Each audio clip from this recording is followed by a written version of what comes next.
Welcome to Our Girl Relationships. We talk about the problems people face in their day-to-day lives. Let's start with the video. My parents divorced 3 months ago, and things have been incredibly hectic for me and my mother. As my father earns less than my mother in the divorce, he asked for the house we were living in. He did not get the house because I am the owner of it. He insisted that he wanted to stay in the house because it is closer to his job, while my mother can shift as my mother's office was a 3-hour drive from our home, but 30 minutes drive from my grandparents' house. As this was an amicable settlement, there weren't any papers signed, but my mother told me that I'll have to live with my dad. I hated every bit of it, but my mother, like always, told me that just because they are going through a divorce does not mean I am supposed to help my dad out, so I should simply adjust. I could have told her that I do not wish to be stuck adjusting like she was, but I held my tongue. Fast forward to now. My dad married his affair partner 2 months into the divorce, and not only that, he brought her home with him. It pissed me off seeing her in the house that I grew up in, trying to take the role of my mother, but I still did not cause a scene because of everything. I was doing my best to ignore her entire existence and mind my own business. I did not get in her way and made sure that she did not get in mine. I barely spoke with my dad, and every day after I came home from college, I would go back to my room. Now, when my father told my mother that he is divorcing her, my mother kicked him out of the house, the one good thing she did. And he lived with the AP until the court hearing was done. During this time, my mother shifted me into the master bedroom because she did not want his side chick sleeping in the same bed as she did. I understood her logic and I moved into the master bedroom. We burnt the mattress together because my mom knew that the AP had dropped by our house and she did not want me sleeping on that bed like she had to. We also threw out the couch. I caught them making out on when I was 16. So, relevant to the story, I have the master's bedroom. The bitch not only stole my dad, but also dared to sit me down on a weekend while my dad is there and tell me that she needs me to move out of the master bedroom because she is about to be 4 months pregnant and staying in the master bedroom would be incredibly comfortable for her. I looked at her audacity and I told her no. I told her that the room she sleeps in, the guest bedroom, has an attached bathroom. She would not require the master's bedroom for that. And I left the conversation because I thought I was being logical and it made sense, but not to her. 2 days later, she told me that she is done living with me. She does not want any strangers in the house when she's pregnant and wants me to move out to the university dorms. I asked my dad if he was the one who put her up to this, and my dad said how I should look at the family and take care of the unborn child because I'm older. I laughed in their face and told the SM that she is more than welcome to leave the house if she does not like the room allotted to her. She turned to my dad and said something akin to, "You are going to let your son speak to me like that?" Before my dad could say anything, I told her that she can take him with her to whatever place that they would be better suited for, because I own this house and I do not wish to live in the same house with ungrateful people like her. She started screaming at my dad because she was under the assumption that he was the owner of the house. I told both of them that they had an hour to pack whatever they needed and I needed them to leave. I was done seeing my dad and her pretending to be a happy family in the house which they kicked my mom out of. They left eventually after screaming at me a bunch and then received calls from my mom. She said that I'm an extremely selfish person, just like my father, and I have been wondering if I was truly selfish for kicking them out. I will try to give the backstory here because a lot of you had been asking about that. I'm 22, male, and I have known about my dad's infidelity since I was 16 and walked in on him kissing a woman in our living room. He is a teacher at the local middle school, and my mother is an architect. Both of them led extremely busy lives, but I never thought that my father would stoop so low as to cheat on my mother like this. When I tried to tell my mother about it, the way she reacted made it pretty obvious that she was in denial. It was not even a subtext that my dad had been cheated on my mom for a while and my mom knew about it but refused to accept the truth. I tried to tell her about this whole situation repeatedly, but she refused to listen. She simply could not fathom the idea that her high school sweetheart was over her. I told her to confront him, and every time I did, I was the one she took her rage out on, calling me disrespectful towards my father. It was strange seeing the farce of a relationship they had and how tightly my mom clutched onto that facade of a happy relationship. It was sad. When I confronted my father asked me what I was planning on doing about it. It was not like I have any options, and if I bothered him too much about it, it would not be an issue for him to kick me out. He reminded me that I am almost 18, and it will not be unheard of if he were to kick me out. So, yeah, the situation was pretty bad. When I told my mother about this thinly veiled threat, she told me that she can make sure that he can no longer threaten me like this, but I have to promise to listen to everything she said, which included I had to pretend to be oblivious to my dad's cheating.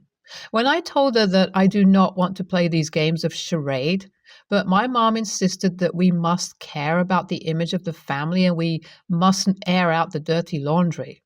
It was funny hearing her say that because my dad has done everything to make it obvious he did not care. I had no idea why she cared, but I wanted to respect her wishes, so I agreed. My mom was the owner of the house, so it was pretty easy changing the ownership. That's pretty much how I ended up with a house in my name. The reason why I couldn't move out of my house was that I am a self-funded student. My home is near my university, and I am working my way through college to graduate without a huge student debt. It would have been extremely hard on me if I were to move out. That's why my dad could threaten me. But as far as everything else is going, my mom is still upset with me because of the fiasco I did. My dad has been calling me names because how dare I kick him and his expecting a fair partner on the streets. But I have got a feeling he's madder at me for making sure his bitch of a wife knew what lying bastard he is because he didn't bother telling her that the house was mine even though he knew. My grandparents, Mom's parents, learned about what I did and told me that they want to have a chat with me. I don't know if I want to go there as my mom is living with them right now. Honestly, I have no idea why my mother decided to move out the way she did, but it is what it is. Should I do it? I don't want to have her call me selfish to my face again because I do not think that I was. My mom is moving back with me. I went over to my grandparents' house after uni. It's a 3-hour drive from my uni, and I planned on staying over for the weekend. My grandparents looked angry with me, and I understood their attitude. The conversation was very tense, and I was genuinely worried that they were going to go off on me. When Mom came back after work, she was surprised to see me, but she didn't look angry anymore. We hugged after 2 months of barely being able to see each other, and I, low-key, felt emotional. She festered over me a little, talking about how I looked tired and stressed, which is true. I wasn't taking care of myself that much, and having AP in my house was irritating. I told her that I'll take care of myself now and that I don't have to deal with AP and Dad. That brought a shift in the mood.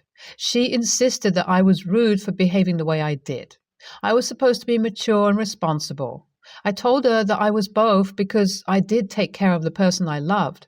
She refused and started saying how kicking an expecting woman out on the streets was not me taking care of her. That's when my grandparents interjected. They told her to understand that kicking out that woman wasn't the best way of showing my love, but given she did ruin my mom's marriage, it's only fair that she gets the same. Karma is a bitch, and it was time for her to get served. I am paraphrasing, but that is pretty much how this went. My mother seemed to consider what they were saying. I told Mom that she owned the house before I did, and she was the one who paid for it. Dad did nothing to help her out and instead cheated on her. There's no reason why she must be nice to him or his AP when he hasn't shown the same decree. I asked her to come home with me and my grandparents agreed. They told her to go home with me. My mom said she'll think about it, and last night she told me that she will. So we will be driving home tomorrow, and as far as Dad is concerned, last I heard that he is moving in with AP into her parents' basement, so that's pretty much it. You are NTAOP. The only a-hole in this story is your dad. He cheated on your mom and then moved into the same house with his affair partner? He's so entitled. Mom is too harsh on you, OP. You are NTA. I would have done the same. My daughter and I have had our fair share of difficulties. We get along better now, but since I don't see her as often as I'd like to, the times when we do see each other is important. She usually celebrates Christmas with my family since her mom is an agnostic Jew, and it's an important time for us. My daughter was previously my son and came out as transgender to me 2 years ago. I honestly blame the last Christmas she spent with my family for her telling her mother so long before me. I think she has been uncomfortable with my family and missed the past few years because my family reacted badly about her coming out as being attracted to men. She doesn't want to be called gay now, as in she sees herself as a straight girl. The last Christmas she celebrated with us. It was my mistake for telling them at all, but I didn't know how to cope with it at the time. They were saying some things to her which weren't right, especially since she was really just a kid, and she reacted by crying and literally running out, which just escalated everything. At first, I was excited to have her agree to Christmas with my family again, but now I'm realizing that what happened is going to be that, but much worse. I don't want to see my daughter crying again, and I want to improve our relationship. My solution seems to be causing more issues. I was thinking I could celebrate Christmas with my family without her and then do a separate Christmas celebration with her. I even told her she could bring her boyfriend, something she would not be able to do if she went to my family's Christmas. The issue is, the only other days around that time that I'm free, I'm doing Christmas with my fiance's family, and then me and the guys, been friends since high school, have this tradition that I can't skip. My fiance is also struggling to be accepting, so I can't bring my daughter to her family's Christmas either. My daughter was upset because I had talked about how great our Christmas was going to be since we hadn't seen each other in a while. I said that we're still going to have a great Christmas and honestly, a better one without my family. She says she doesn't care about not being able to celebrate with my family. She says that she wanted to celebrate with me. And I told her she still will. She started saying that she's always the lowest priority in my life and that she doesn't want to try to have a relationship with me anymore. For any other dads out there, I'm pretty sure you can understand why I'm writing here. That shit hurt. But there's nothing else I can really do, so would I be the a-hole? I thought she was just being sensitive, but typically when your kid is being sensitive, it's still important. I know that from experience. Buddy, your daughter has told you that she's the lowest priority in your life because you've shown her that. That shit hurts? That's because it's true, and you know it. YTA, ask your daughter what she needs from you, and do it. If you want this to be right, you are her father. Act like it. YWBTA, if your daughter is your priority, make her your priority. Pick her. Ask her how she wants to celebrate, whether it's just the two of you or whatever family she wants to celebrate with. She should never be made to feel uncomfortable because she's trans. She should come first. She's more important than your high school buddies, your fiancé who is struggling to be accepting, or your family who made her cry. By telling her that you can't change these commitments, you're telling her that they're more important than her. They're not. I, 30, female, have been friends with my friend Mary, 27, female, for roughly 5 years. We're completely different people who met at work and somehow became pretty close friends. 3 years into our friendship, Mary started becoming sick. No one really knew what was going on, but it all escalated into her passing out at work and needing ambulance to get to a hospital. I could sense she was scared because she didn't know what was wrong with her.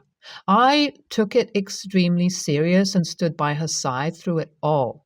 Whenever she texted or called me because of her medical emergency, aka her being scared to collapse or faint randomly, I'd immediately answer and go see her. I spent many days by her side and often spent all day accompanying her until her husband or a direct family member took over. This all went on for roughly a year until she was finally diagnosed with severe anxiety and panic disorder. She did get it treated through therapy and returned to a new normal, being able to do things alone again. In the meantime, my life had changed drastically. I found a new job, met my now husband, and we moved into our own place. Naturally, we hadn't seen and spoken much during that time because I was so busy. Anyway, I found out that Mary's condition had gotten worse recently when she called me in the middle of the night asking me to accompany her until her husband would be back from work. I did go to see her, and upon asking her why therapy was no longer helping, she claimed she quit therapy because she wanted to get through it on her own. I asked her if her family knew, but she said she didn't want to worry them, so they don't know. Her husband knows. Well, her calls became more frequent again, but this time it was hard for me to just leave everything and be there for her. At first, I was there for her again, but with time, I just didn't have the energy to do so anymore. Her requests became irrational and more demanding, and while I have sympathy for her and her condition, I see no point in putting up with it if she's refusing proper medical help, let alone help from her immediate family. I started making up excuses why I couldn't help her at certain times. It all boiled down to last Thursday when I got a message from her at 4 a.m. asking me to take her to her parents' place because she was having a medical emergency. I saw the message, but I ignored it because I just couldn't take it anymore. In fact, I ghosted her and went back to sleep. The next day, I pretended to have slept through her text and found out she had managed to stay at home until her husband got there, but she didn't fail to make me feel bad for ignoring her messages. She's given me the cold shoulder since. I know she's mad I didn't answer or help her when she needed me. I do feel guilty, but I thought if it really was an emergency, she could call an ambulance. So Reddit, aita for ignoring my friend during another one of her medical emergencies? NTA at all. So many people feel so entitled to make their medical problems other people's responsibilities, whether it may be mental or physical. I also do sympathize with Mary, and I understand how much you have tried to help, but she needs to understand that you are not her on-call caretaker. If she wants that, then she needs to look into a professional or a consenting adult that is okay with playing such a role. Clearly, you have started to put up your boundaries, and I commend you for that. She isn't thinking about how this can affect your own physical and mental health as well as those around you, like your husband, and potential future pets and children. I would suggest just having a conversation with her about it and explaining how you are simply not capable of playing this role for her. Although you want to be a part of her life and support her, you cannot be who she calls every time. Your friend is very manipulative, and it is not your fault that she refuses to get the help she needs. She's using you as a scapegoat since she has no one else to blame her problems on, and now this is her use for you. Nothing more. You are not a source of comfort for this woman. She wants someone to buy her victim story and to play the blame game when they refuse to comply. I would suggest you go fully no contact. She is a very abusive person by giving you the cold shoulder the one time you wouldn't be at her beck and call, and that says a lot more about her and her condition than what she says about herself. I firmly believe this woman has a serious mental illness. You need to cut her out of your life. It will continue to escalate with a person like this. She needs help that no average person can provide. NTA.